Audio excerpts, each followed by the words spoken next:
Mr. Peabody's Apples by Madonna, and read for you today by Mr. Pagel. Mr. Peabody's Apples.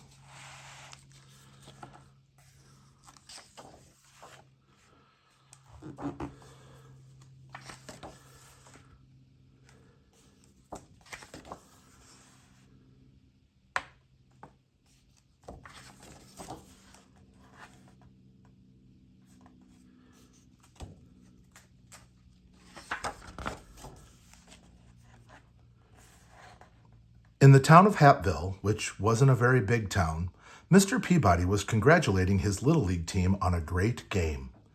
They had not won, but no one really cared because they'd had such a good time playing.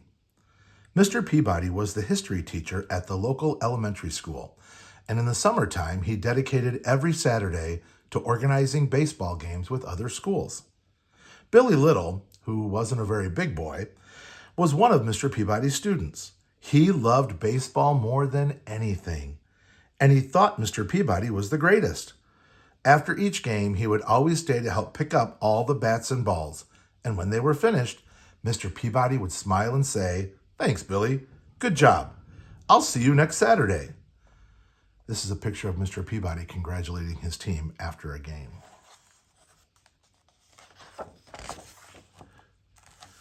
Then he would start his walk home along the main street of Hattville, which wasn't a very big street, waving hello to everyone he knew, and everyone would wave hello back. Along the way, he always passed Mr. Funkadeli's fruit market. Here, Mr. Peabody would stop and admire Mr. Funkadeli's fresh apples.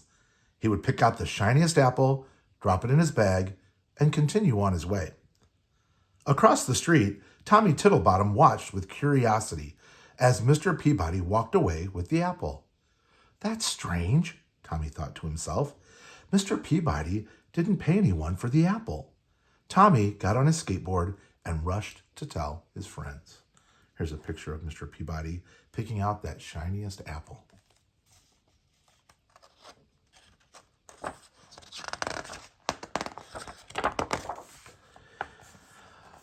The following Saturday, Mr. Peabody's team played another game and they lost as usual, but no one seemed to care because they'd had such a good time playing. Billy picked up the balls and bats and Mr. Peabody set off on his walk home. He waved to everyone he knew and they waved back. Once again, he stopped outside Mr. Funkadeli's fruit market, picked up the shiniest apple, dropped it in his bag, and continued on his way. Across the street, Tommy Tittlebottom and his friends watched Mr. Peabody, and they were amazed at what they saw. Mr. Peabody had not paid for his apple. They couldn't wait to tell all of their friends, who told their parents, who told their neighbors, who told their friends in the town of Hattville, which wasn't a very big town. Here's a picture of Tommy and his friends, amazed at seeing Mr. Peabody not pay for the apple.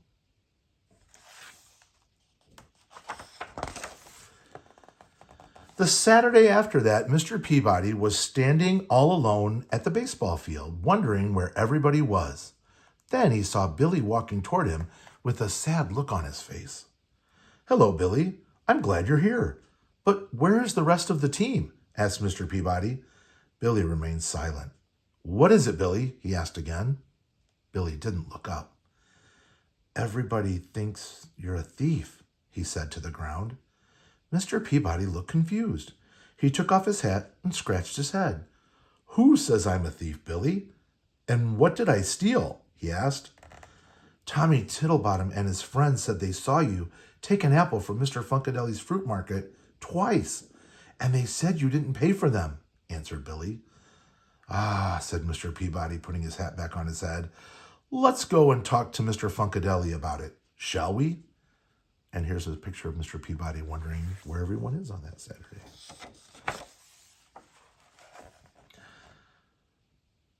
Billy sharing the news that everyone thinks you're a thief.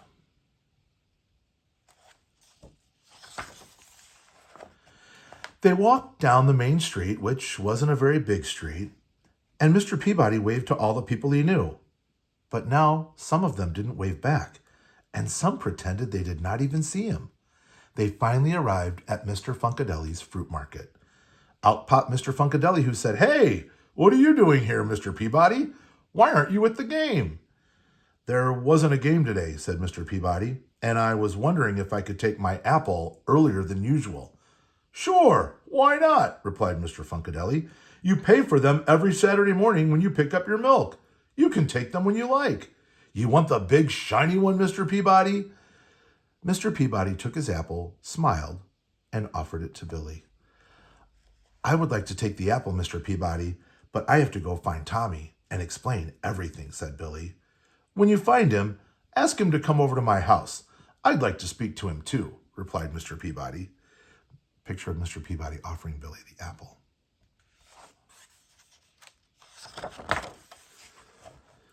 A little while later, Billy found Tommy and told him what had happened with the apples. He told Tommy that Mr. Peabody wanted to speak to him right away. So off Tommy ran, and when he arrived, he rang the doorbell, and Mr. Peabody came to the door. They looked at each other for a while. "Oh dear, Mr. Peabody," said Tommy on the doorstep. I didn't understand. I should not have said what I said, but it looked like you hadn't paid for the apples." Mr. Peabody's eyebrows went up a little, and he felt a warm breeze blow across his face. "It doesn't matter what it looked like. What matters is the truth." Tommy looked down at his shoes and said, "I'm so sorry. What can I do to make things better now?" Mr. Peabody took a deep breath, looked up at a small cloud that was in the sky, and said, "I'll tell you what, Tommy. Meet me at the baseball diamond in 1 hour and bring a pillow stuffed with feathers." Okay," said Tommy, who then ran off to his house to get a pillow. And then here's a picture of Tommy ringing Mr. Peabody's doorbell.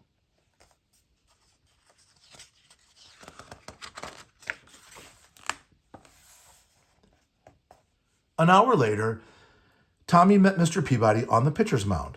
"Hello, Tommy," said Mr. Peabody. "Follow me and bring your pillow." Tommy followed Mr. Peabody to the top of the bleachers, wondering what this was all about.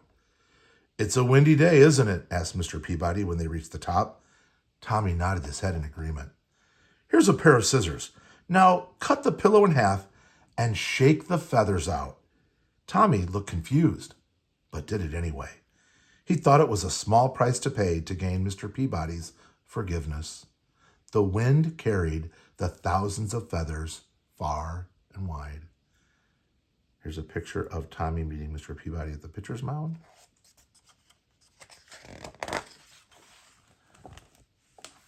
And here's a picture of the wind carrying the thousands of feathers far and wide.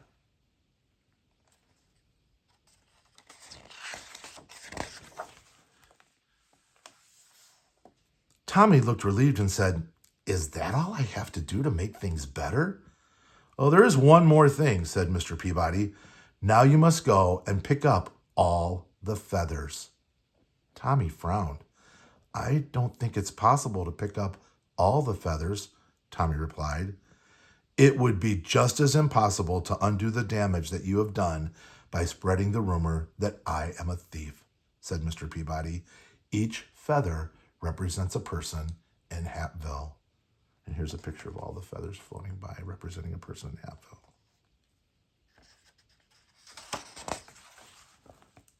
There was a long pause as Tommy began to understand what Mr. Peabody was saying. Finally, he said, "I guess I have a lot of work ahead of me." Mr. Peabody smiled and said, "Indeed you do. Next time, don't be so quick to judge a person, and remember the power of your words." Then he handed Tommy the shiny red apple and made his way home. And here's a picture of Mr. Peabody making his way home.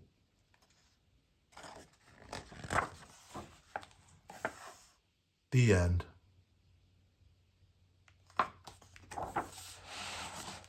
Thank you for listening today. I hope you enjoyed Mr. Peabody's Apples by Madonna. Have a great day.